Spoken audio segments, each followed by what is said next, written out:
Salam alaikum.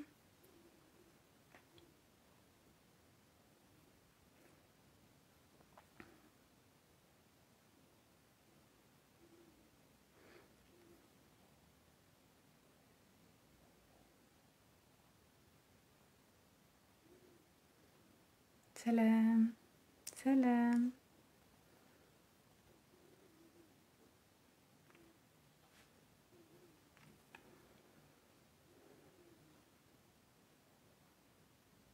Salam alaikum.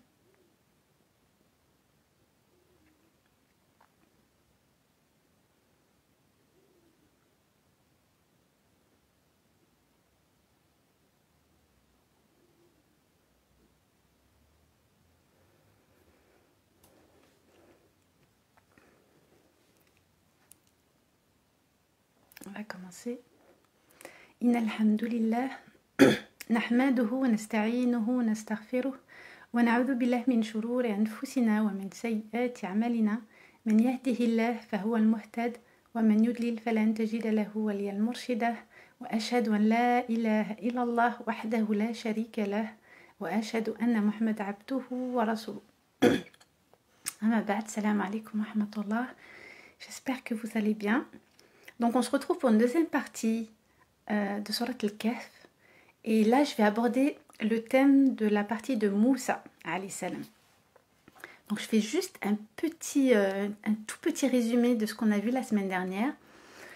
On avait dit que l'axe central de toute la sourate était axé sur le terme Inch'Allah. Et donc, le prophète alayhi salam, quand il a été interrogé par les notables de la Mecque, on lui avait posé 3 questions et il leur a répondu qu'il allait avoir les réponses le lendemain sans avoir dit Inch'Allah. Et donc il était dans l'attente de la révélation qu'il n'a eu qu'au bout de 15 jours. Donc être dans la certitude que le pouvoir n'appartient qu'à Allah. Donc là, on a bien vu que le fait qu'il ait omis de dire Inch'Allah si Dieu le veut, lui a fait prendre conscience, Allah subhanahu wa ta'ala lui apprend que quand tu veux une chose, tu dois d'abord dire Inch'Allah. C'est un axe qui est fondamental. Tu veux faire quelque chose, c'est si Dieu le veut. Donc quand on a la certitude que le pouvoir appartient à Allah, ça nous permet de rester dans cette humilité, de dire que même si on veut quelque chose, c'est si Dieu le veut. Donc si Allah le veut, nous aurons, et si Allah le veut, nous garderons. Donc ça c'est un point qui est très important. Donc la reconnaissance du pouvoir d'Allah et la reconnaissance que le pouvoir de l'homme c'est quoi? C'est de croire ou de ne pas croire. On avait abordé aussi le sujet dans la dernière fois du matériel, donc du propriétaire des 2 jardins. Donc là, on a vu le rapport à la richesse, le rapport au matériel. Et que s'il n'est pas bien géré, eh bien on peut aller dans un extrême qui est la négation d'Allah. Parce que à partir du moment où on est dans cette posture de j'ai, on finit par oublier d'où vient justement cette richesse. Et quand on oublie d'où vient cette richesse, on finit par croire que c'est nous, que c'est grâce à nous que nous possédons, que nous avons. Et donc on oublie petit à petit Allah, celui qui nous a donné. Et donc quand on oublie, on finit par renier qu'un jour tout ça finira par disparaître. Alors il y avait aussi un point qui était important dans cette partie-là. C'était dans le verset 46, dans lequel Allah subhanahu wa ta'ala dit « Les biens et les enfants sont l'ornement de la vie de ce monde. Cependant, les bonnes œuvres qui persistent ont auprès de ton Seigneur une meilleure récompense et suscitent une belle espérance. » Donc là, avoir une famille, c'est quelque chose d'important. C'est quelque chose qui nous apporte une stabilité, une sécurité, un bien-être.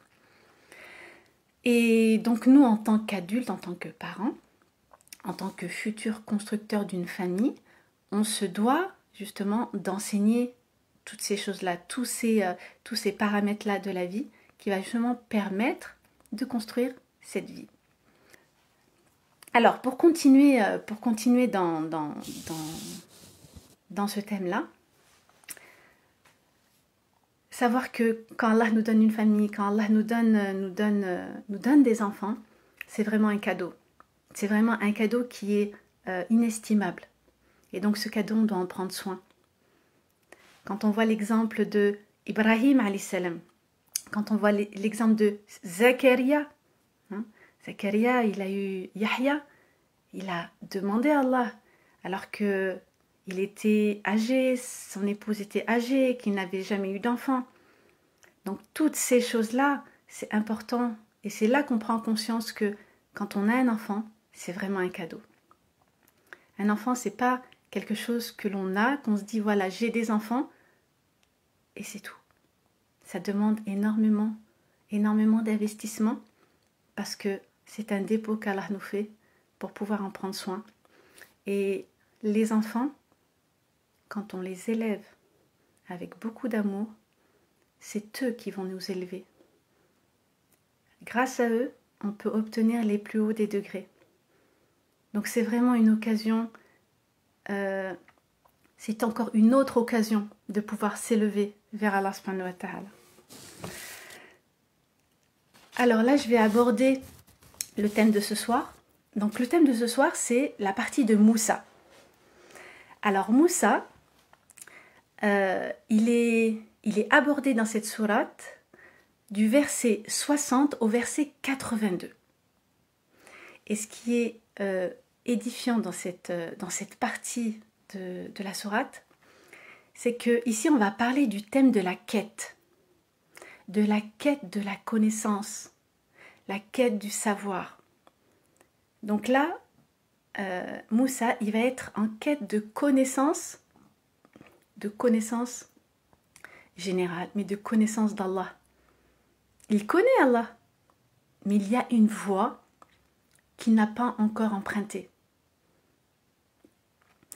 Et donc un jour, Moussa, il était en train de parler à son peuple, et on lui pose une question. On lui dit, ya Moussa, est-ce que tu es le plus savant? Et Moussa, en toute humilité, pour lui, dans sa compréhension, je suis prophète.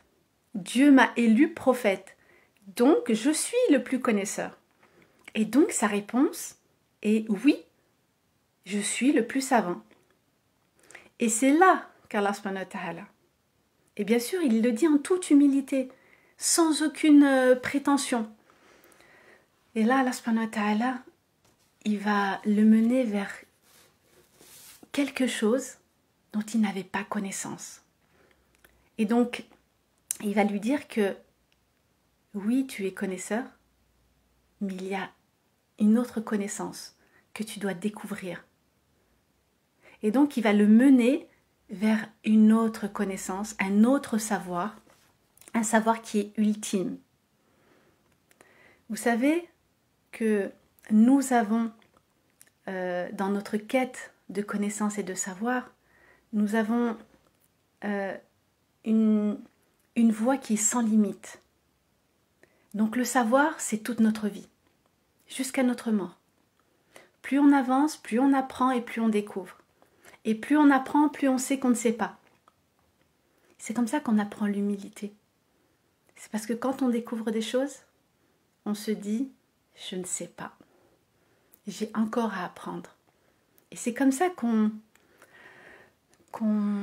apprend, qu'on cultive cette humilité. Parce qu'on sait des choses, mais il y a des choses qu'on ne sait pas. Et l'un des points fondamentaux dans notre religion, c'est justement cette quête de savoir. C'est d'aller vers la connaissance. C'est une obligation d'apprendre. Apprendre par soi-même. Découvrir, chercher, fouiner, poser des questions, s'interroger. Et ça, c'est important. Iqara. Iqara. Ça, c'est important, c'est fondamental. C'est la première parole qui a été révélée au prophète alayhi salatu wassalam. Iqara, c'est le savoir. Parce que le savoir nous libère. Nous libère de la domination de l'homme à l'homme. Il nous libère pour être dans la connaissance du divin. Parce que c'est quoi notre finalité sur terre? C'est justement d'adorer notre Créateur. Et si nous n'avons pas cette quête du savoir, nous n'allons pas l'adorer correctement. Donc plus on apprend, plus on se libère pour s'élever spirituellement. Et c'est ça qui est la finalité de notre adoration. Je n'ai créé les djinns et les hommes que pour qu'ils m'adorent. Dans Surat al-Dhariyat. Voilà, on a été créé que pour adorer Allah subhanahu wa ta'ala. Mais on ne peut pas l'adorer comme nous on veut. On doit l'adorer comme lui nous a demandé de l'adorer. Donc, dans cette demande d'adorer Allah subhanahu wa ta'ala, il y a cette quête du savoir qui est fondamentale. Et donc, à travers les 4 histoires de Moussa, c'est là qu'on va découvrir des choses qui vont nous paraître étranges, mais tellement claires à la fin. Donc alors dans le verset 60, Allah subhanahu wa ta'ala il nous dit « Rappelle-toi, quand Moïse dit à son valet « Je n'arrêterai pas avant d'avoir atteint le confluent des 2 mers, dussé-je marcher de longues années. » Donc là, Moussa alayhi salam, il est dans cette quête et dans cette exigence. Il veut aller dans ce savoir. Parce qu'Allah subhanahu wa ta'ala, il lui dit, je vais te montrer qu'il y a plus savant que toi. Et donc, Moussa, il y va en toute humilité. Là où il y a du savoir, il dit, je veux apprendre. Je veux connaître. Et il y va avec grand plaisir. Donc là, Moussa, il va porter un message et il ne va pas s'oublier. Donc il ne suffit pas de transmettre une connaissance, mais il faut, à travers cette connaissance que l'on va avoir, c'est de se construire, de s'édifier. Parce que la connaissance, on peut l'emmagasiner, mais on sera juste des porteurs de connaissances. Mais si ces connaissances que l'on emmagasine en nous ne nous construisent pas, ne nous transforment pas, elles ne servent à rien. Donc c'est ça le but de cette quête de la connaissance. C'est de s'édifier, de se construire intérieurement.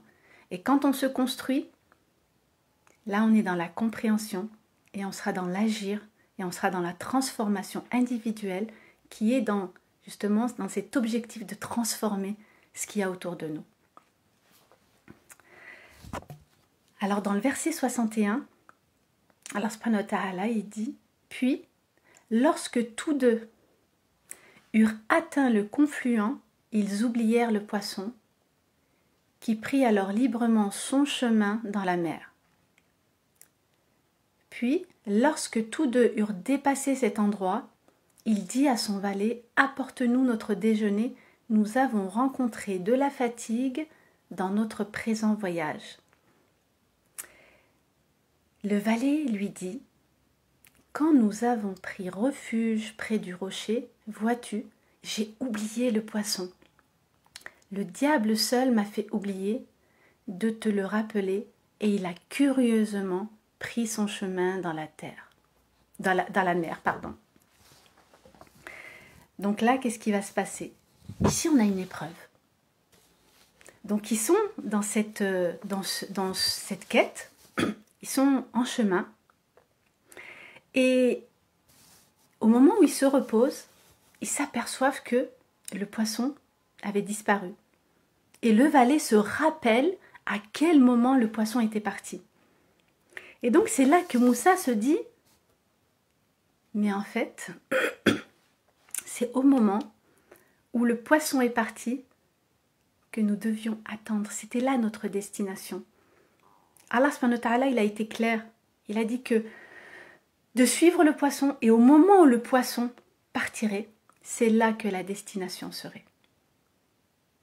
Mais ils ont oublié parce que leur quête était tellement, a pris tellement ils l'ont tellement prise à cœur qu'ils ont oublié. Et l'oubli fait partie de l'être humain. Et quand ils s'en sont souvenus, c'est là que Moussa, alayhi salam, parce que le valet, lui, qu'est-ce qu'il va dire? Il va dire, c'est le diable qui m'a fait oublier. Et là, Moussa, il dit, c'est là, parce que Allah subhanahu wa ta'ala a dit, au moment où le poisson partirait, c'est là que notre quête, c'est là que nous avons notre point de rendez-vous. Et c'est à ce moment-là qu'ils retournent à leur point de rendez-vous, là où le poisson avait disparu. Donc il y a quelque chose de formidable dans la nature. Parce que Allah subhanahu wa ta'ala, comme dans tous les prophètes, pour tous les prophètes, il y a justement dans la nature quelque chose qui... Parce que la nature, c'est quelque chose qui est non-verbal. La nature parle, mais elle est non-verbale pour nous. Pourquoi est-ce que l'on doit méditer?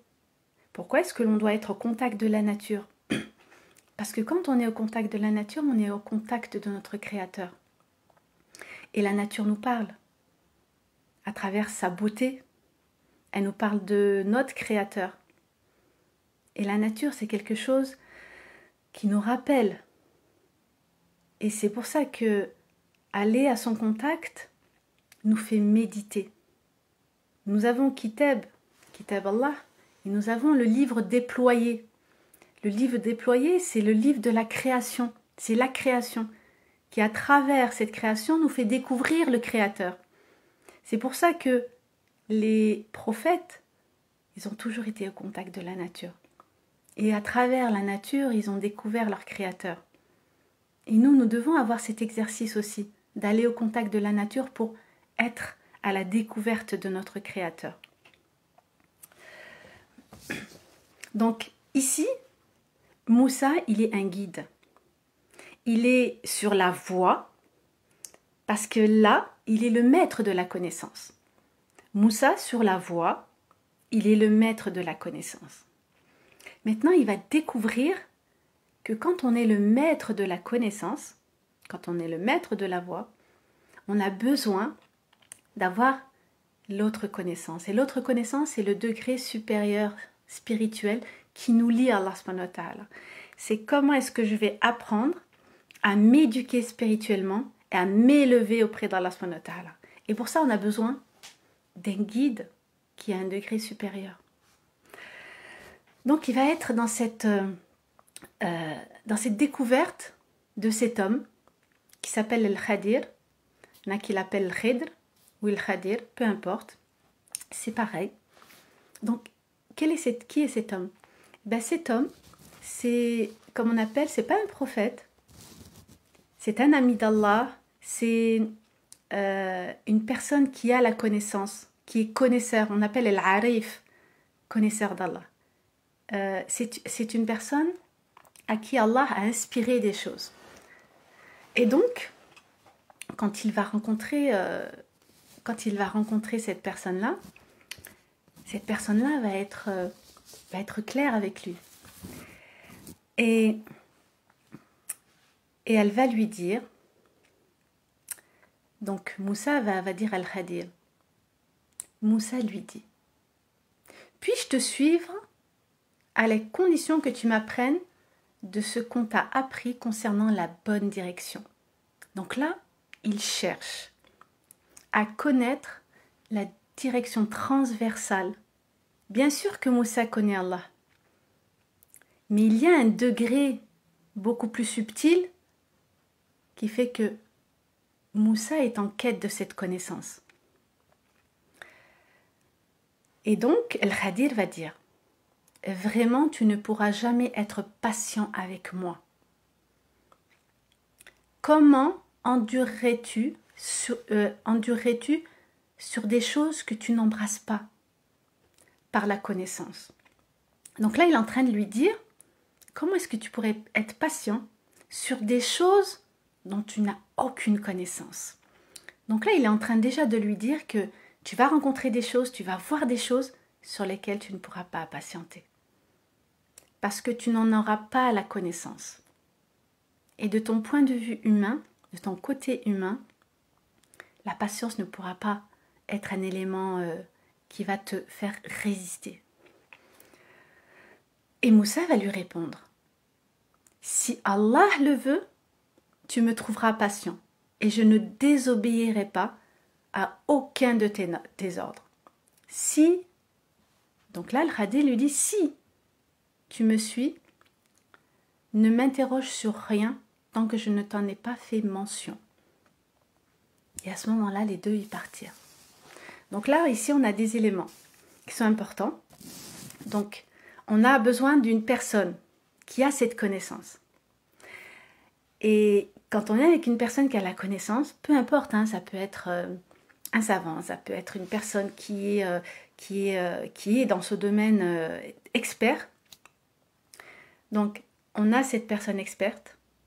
On a besoin, en tant qu'élève, d'être patient, d'être obéissant et d'éviter à ce que la curiosité, hein, qui est naturelle, prenne le dessus. Donc la patience dans ce que la personne experte nous dit, donc on écoute. Quand elle nous conseille des choses, on doit l'écouter puisqu'elle sait mieux que nous. Donc elle est en train de nous montrer la voie vers laquelle nous devons aller. Donc regarde, écoute, apprends et ne pose pas de questions pour l'instant. Parce qu'à la fin, je t'expliquerai. Mais en attendant, c'est une étape obligatoire. C'est-à-dire que tu dois avoir les éléments pour avoir une connaissance déjà extérieure.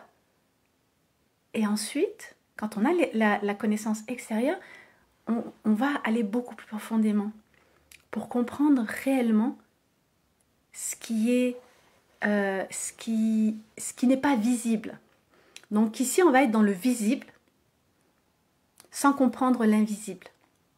Parce qu'en fin de compte, ce qui est important, c'est pas ce que l'on voit, c'est pas l'apparence, mais c'est ce qui a réellement le vrai fond, ce que l'on ne voit pas.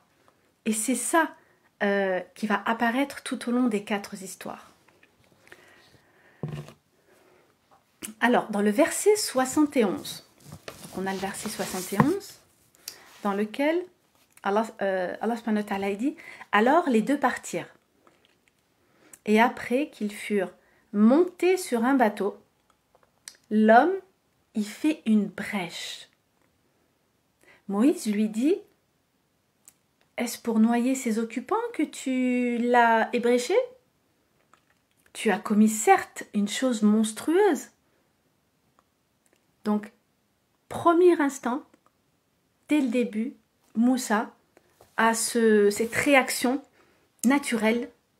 Il est porté par la justice et pour lui, il voit que les personnes qui les ont fait monter dans un bateau, le seul remerciement que le Khadir a, c'est justement d'ébrécher le bateau.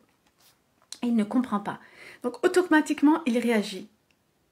C'est son instinct humain qui réagit face à une injustice apparente. Lui, il pense que c'est une injustice. Donc là, on voit qu'il est dans la précipitation.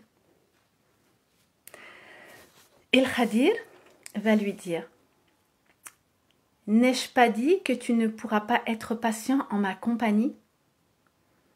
Et là, Moussa va lui dire « Ne t'en prends pas à moi pour mon oubli et ne m'impose pas de grandes difficultés dans mon affaire. » Donc après, ils continuent leur chemin. Et quand ils continuent leur chemin, dans le verset 74, Allah subhanahu wa ta'ala dit « Puis ils partirent tous deux, et quand ils eurent rencontré un enfant, El Khadir le tua. Alors Moïse lui dit, as-tu tué un enfant innocent qui n'a tué personne? Et là,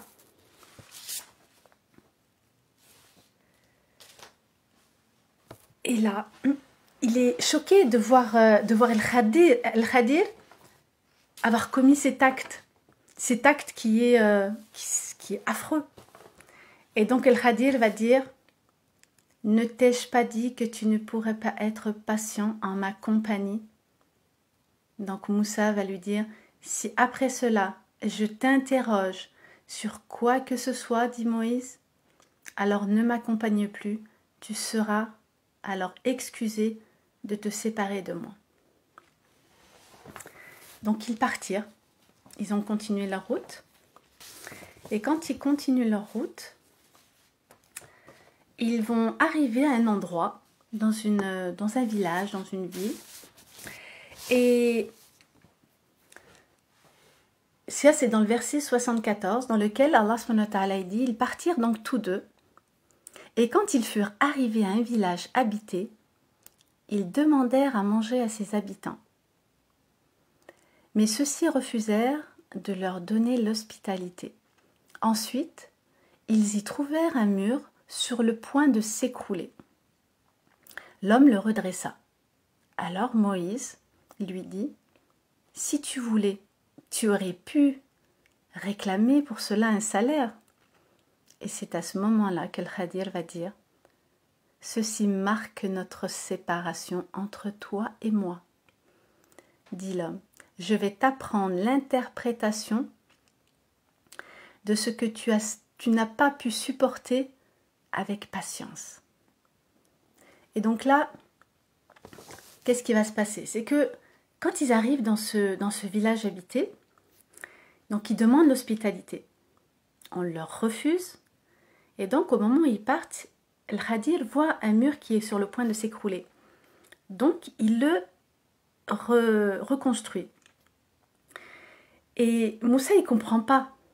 Il comprend pas. Il dit, comment? Les gens ne nous ont pas offert l'hospitalité et toi, tu répares leur mur.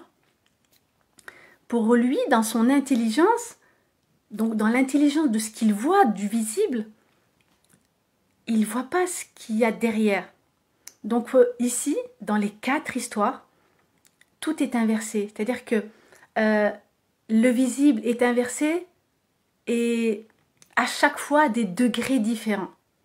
Donc on croit ce que l'on voit, mais en fin de compte, la vraie raison, elle se trouve dans quelque chose de caché, d'invisible. Et c'est ça justement que le Khadir va expliquer à Moussa. Donc il va expliquer que à propos du bateau, l'ingratitude apparente que Moussa a vue dans son geste va être justement une protection dans le futur pour ces pêcheurs. Parce que en ébréchant le bateau, ils perdaient de sa valeur. Parce qu'ils étaient sur le point de perdre leur bateau et à cause des rois qui spoliaient les biens des pêcheurs, qui spoliaient les bateaux des pêcheurs. Et donc pour protéger les pêcheurs, pour pas qu'on leur prenne leur bateau, leur outil de travail, donc il ébrèche le bateau, donc il n'a plus de valeur. Donc le Khadir est en train de dire, je fais un moindre mal pour empêcher un plus grand tort. Et ensuite, donc, il lui enseigne ici les secrets de la connaissance. Donc il lui dit que dans ce que tu as vu dans l'immédiateté de l'ingratitude, il y avait une connaissance d'une étape après. Donc nous, parfois, dans notre quotidien, on voit aussi certaines choses et on les traduit, on les interprète tout de suite. Donc, et parfois, c'est pas parfois, c'est très souvent, elles sont erronées, elles ne sont pas construites de manière intelligente. Donc, on va juger sur une scène, sur ce que l'on voit dans l'immédiateté, on va juger, on va l'interpréter, et en fin de compte, c'est là qu'on fait du tort. Parce qu'on ne connaît pas l'histoire, on ne connaît pas le début. Quand une personne vient se plaindre d'une autre personne, automatiquement, on va prendre le parti de la personne qui vient se plaindre. Or, on doit connaître la version des deux en même temps pour pouvoir se faire une idée. C'est exactement pareil. Sinon, on va juger de manière injuste. On va interpréter, on va penser des choses sur l'autre qui ne sont pas vraies. Parce que sur le moment, c'est notre perception des choses qui va nous faire parler, qui va nous pousser à raconter dans la manière où nous avons ressenti les choses. Donc automatiquement, il va y avoir des choses qui sont pas justes. Tandis que quand on a les deux versions, il se peut que l'un ou l'autre se rende compte de certains agissements et on rétablit l'équilibre. C'est pour ça que c'est important d'avoir le fond des choses pour ne pas être injuste et ne pas juger tout de suite. On a dans le verset 80 l'explication de la mort de l'enfant, de la mise à mort de l'enfant. Alors, El-Khadir, il lui dit, tu n'as pas vu le mal dans l'instant, mais c'est dans le long terme. Dans le long terme. Les parents vont être protégés justement par l'arrivée d'un autre enfant qui sera pieux. Donc, cette mise à mort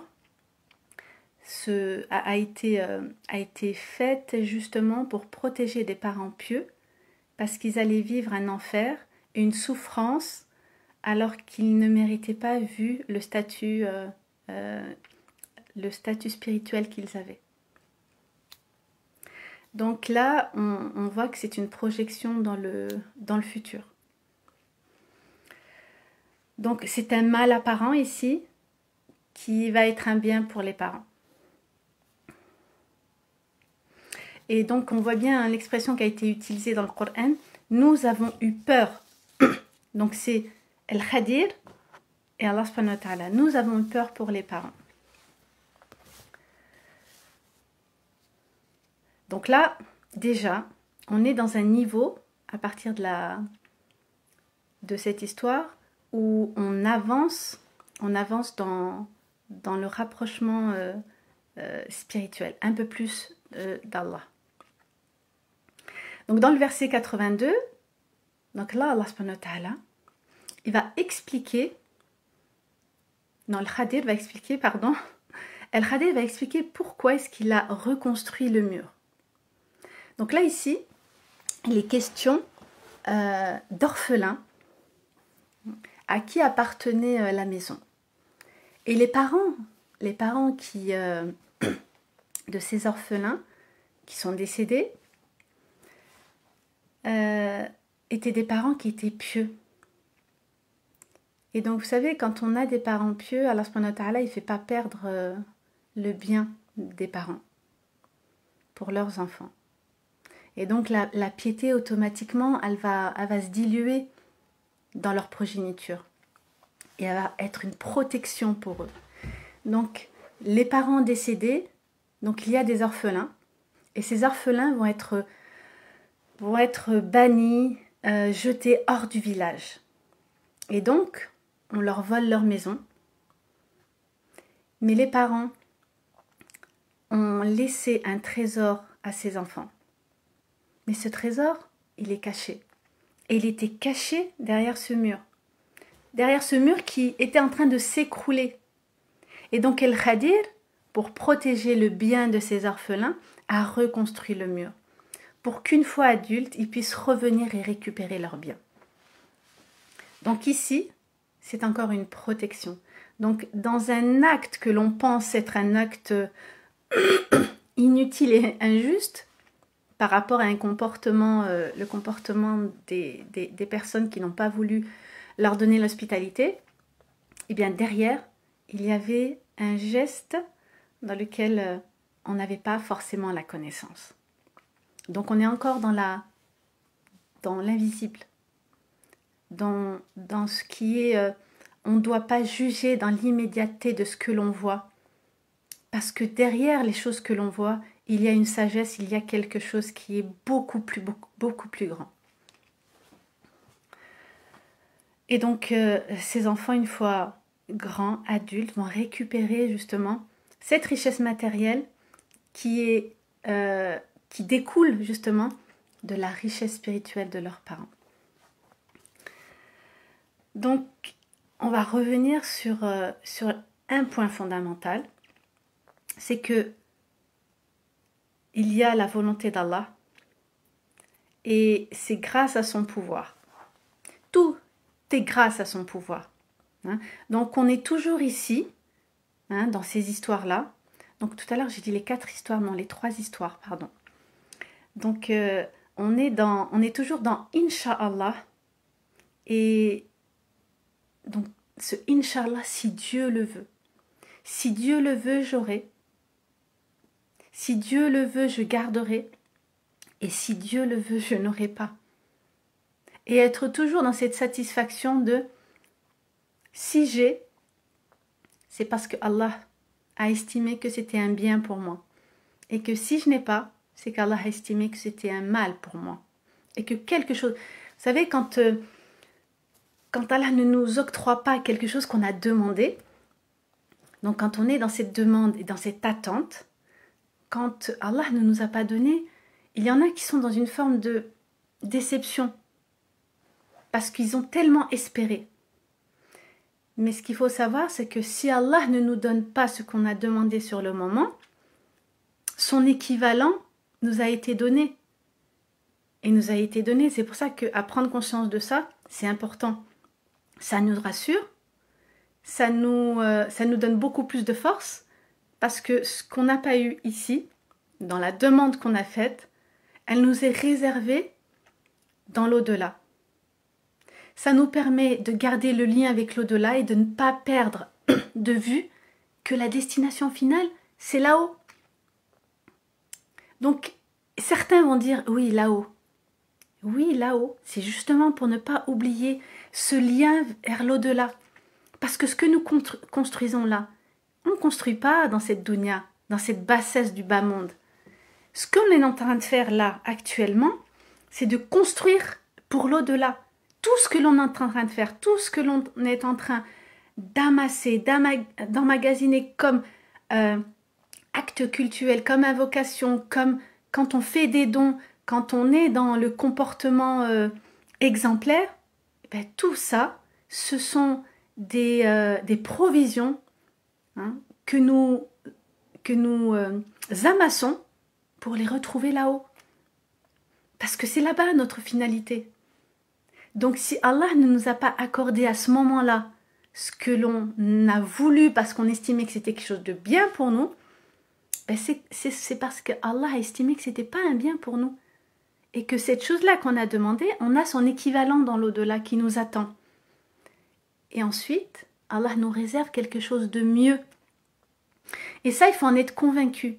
C'est que cette chose-là qu'on n'a pas eue, eh bien je sais qu'Allah il va me réserver quelque chose de meilleur après. Mais c'est après que je vais m'en rendre compte. Mais sur le moment, quelle a été ma réaction? Donc il ne faut pas oublier que cette compréhension de l'acceptation, elle est importante parce que c'est celle qui va déterminer notre récompense. Et on est toujours à faire cette course de la récompense. Donc Allah subhanahu wa ta'ala, il nous met devant nous la carotte pour essayer de l'obtenir. Et donc, on doit être toujours dans cette quête de satisfaction. Si je n'ai pas, c'est parce qu'Allah a estimé que ce n'était pas bon pour moi. Et Allah, il fait toujours en sorte que vous soyez dans le bien. Les épreuves ne sont pas une punition. Elles sont juste là pour nous éduquer, pour faire de nous des êtres beaucoup plus forts, des êtres beaucoup plus résistants, des êtres qui nous rapprochons plus de lui. Et ça, c'est important. Allah ne nous veut pas du mal, bien au contraire. Il veut nous élever et il fait en sorte, si nous faisons la démarche, de nous élever. Et ce qui est magnifique dans le comportement de Al-Khadir, c'est qu'à aucun moment de leur voyage, Al-Khadir n'a rabaissé ou a rabaissé Moussa, alayhi salam. À aucun moment il lui a dit ce que tu fais c'est pas bien, ce que tu dis c'est pas bien, ce que tu dis c'est pas comme ça. Il prend en compte cet aspect humain, cet aspect de non-connaissance. Et donc, c'est comme ça qu'on doit être avec les autres. Ne pas les rabaisser, de ne pas les pointer du doigt. C'est parce qu'ils ne savent pas. Et si on ne leur apprend pas, ils ne pourront pas savoir. Donc quand on est dans cette démarche de transmission, on doit avoir cette bienveillance, on doit avoir cette gentillesse, on doit avoir cette miséricorde, cette humilité, d'être dans la transmission avec douceur, avec miséricorde, avec bienveillance, et ne pas tout de suite pointer du doigt, condamner, dire de toute façon tu comprends pas, de toute façon tu es ceci, de toute façon tu es cela. Malheureusement, beaucoup s'éloignent à cause de ce genre de comportement. Alors que quand on voit l'exemplarité de notre cher prophète bien-aimé, alayhi salatu wassalam, on voit bien que la manière dont il se comportait, même avec ses ennemis, c'était un comportement exemplaire. Donc les personnes que l'on a en face de nous, même si elles ne pensent pas la même chose que nous, même si elles ne sont pas dans cette même démarche, je reste toujours dans cette bienveillance, toujours dans être avec... déjà ça se voit dans la posture. Quand on est avec quelqu'un, on voit dans la manière de nous regarder, de nous sourire, de nous parler, si c'est une personne qui est bienveillante. C'est une personne qu'on a envie d'écouter. Le prophète alayhi salatu wassalam, s'il n'était pas dans ce comportement, vous pensez qu'on aurait adhéré au message? On aurait aimé cette belle religion? C'est dans la manifestation de ses commandements, dans sa manifestation de son comportement, que la foi elle rentre dans le cœur. C'est tellement magnifique. Mais c'est nos comportements qui nous assombrissons, on assombrit cette belle religion. C'est dommage, parce que c'est une religion de lumière, d'amour, de fraternité. Mais quand on dit que l'islam est une religion de paix, ça ne veut rien dire. L'islam est une religion de paix si et seulement si on fait les efforts nécessaires pour qu'elle devienne une religion de paix. Et ça passe par nos comportements. Ça passe par l'expression justement de tout ce qui nous est enseigné à l'intérieur de l'exemplarité du prophète alayhi salatu wassalam. Donc tout ça, toute l'éducation, c'est important. La quête de la connaissance, la quête du savoir, la quête de comment est-ce que je peux trouver quelqu'un qui pourrait m'accompagner dans cette quête spirituelle. Donc c'est important d'être accompagné, c'est important de ne pas être seul, parce que quand on est seul, on est exposé justement à des pensées qui ne sont pas justes, à des pensées qui nous éloignent petit à petit. Et donc être accompagné, on est plus fort quand on est en groupe.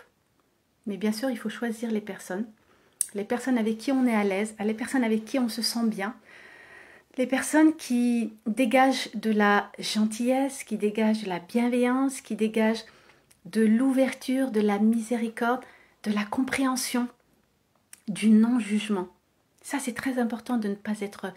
Beaucoup ont peur d'aller vers d'autres pour apprendre parce qu'ils ont peur du jugement. Ils ont peur du jugement, qu'on les juge, qu'on leur impose des choses et qu'on leur dise « si tu ne fais pas ci, tu ne seras pas ça ». Mais ça ne fonctionne pas comme ça. C'est pas comme ça que ça a fonctionné avec le prophète alayhi salatu wassalam. C'est pas comme ça. Donc, il y a encore à travailler à l'intérieur de soi pour pouvoir être des porteurs du message tel que le prophète alayhi salatu wassalam était porteur du message. Et donc, tout passe par l'éducation. tout passe par... déjà, ça commence dans la famille. C'est comment est-ce que on va transmettre ça à nos enfants? De quelle manière on va transmettre ça à nos enfants? Donc déjà, avant les enfants, on passe déjà par le couple entre moi et mon époux. Comment est-ce que je peux vivre spirituellement? Comment est-ce que je peux me construire dans un couple? Et ensuite, quand les enfants viennent. C'est pour ça que je vous conseille vivement d'acquérir la formation de Sami Moulay, qui est doctorant en psychologie, qui est imam, qui est conférencier depuis plus de 20 ans. Et il est spécialiste dans ce domaine-là. Et dans cette formation, l'Académie du mariage, il vous apporte toute l'expérience et l'expertise qu'il a depuis plus de 20 ans. Et vous allez trouver vraiment, il y a des modules, d'ailleurs je l'ai, il y a des modules dans lesquels il répond à toutes les problématiques. À toutes les problématiques que vous pouvez rencontrer, les questions que vous vous posez. Et ce qui est formidable avec Sami Moulay, c'est que celui qui achète l'Académie du mariage, il offre l'Académie des parents. Donc c'est-à-dire que quand on est parent, vous allez voir dans cette formation, l'Académie des parents, tout ce que vous devez savoir sur la manière d'éduquer vos enfants, vos adolescents, la posture que vous devez avoir, les problématiques que vous pouvez rencontrer, la gestion des conflits, que ce soit dans le couple, que ce soit avec les enfants. Et c'est la formation de l'Académie du mariage, elle est juste pour le prix de 195 €. Vous pouvez le payer en plusieurs fois, en 1 fois, en 3 fois, en 5 fois, en 10 fois. C'est juste pour vous permettre à vous de pouvoir avoir accès à cette connaissance. C'est une connaissance qui est fondamentale parce que c'est une base sur laquelle on commence à vivre de manière sereine. Le couple, c'est déjà la mini-société dans laquelle nous allons vivre. Si le couple va mal, la société va mal. Et comment est-ce que vous pensez que si le couple va mal, comment est-ce qu'on peut éduquer des enfants? Comment est-ce qu'on peut leur transmettre les valeurs, l'éthique? Comment est-ce qu'on peut leur transmettre à travers un comportement dans lequel on est déjà mal? Comment est-ce qu'on peut leur transmettre l'amour, l'affection, la sécurité, si nous-mêmes on n'est pas sécurisé au niveau affectif, si nous-mêmes on n'est pas sécurisé au niveau de notre couple. Donc on a cette responsabilité de pouvoir déjà nous construire en tant que couple pour pouvoir être en mesure d'apporter à nos futurs enfants la stabilité émotionnelle, affective, pour qu'ils aient cette sécurité, leur confiance, acquérir cette confiance en eux qui va leur permettre, parce que la sécurité enfant va leur permettre justement de pouvoir affronter les épreuves de leur vie future de manière sereine. Ça veut dire qu'ils ne seront pas impactés comme nous sommes impactés dans nos vies par les épreuves. C'est-à-dire que pour eux, les épreuves feront partie d'un quotidien qu'ils vont gérer de manière sereine. Et ça, cette stabilité émotionnelle, ils doivent l'acquérir tout petit. Et qu'Allah vous préserve, qu'Allah vous aime, qu'Allah vous garde. Et je vous donne rendez-vous la semaine prochaine, Inch'Allah. اللهم أنت ربي لا إله إلا أنت خلقتني وأنا عبدك وأنا على عهدك ووعدك ما استطعت أعوذ بك من شر ما صنعت أبوء لك بنعمتك علي وأبوء بذنبي فاغفر لي فإنه لا يغفر الذنوب إلا أنت رضيت بالله ربا وبالإسلام دينا وبمحمد صلى الله عليه وسلم نبيا ورسوله سبحان ربك رب العزة عما يصفون والسلام على المرسلين والحمد لله رب العالمين. السلام عليكم ورحمة الله.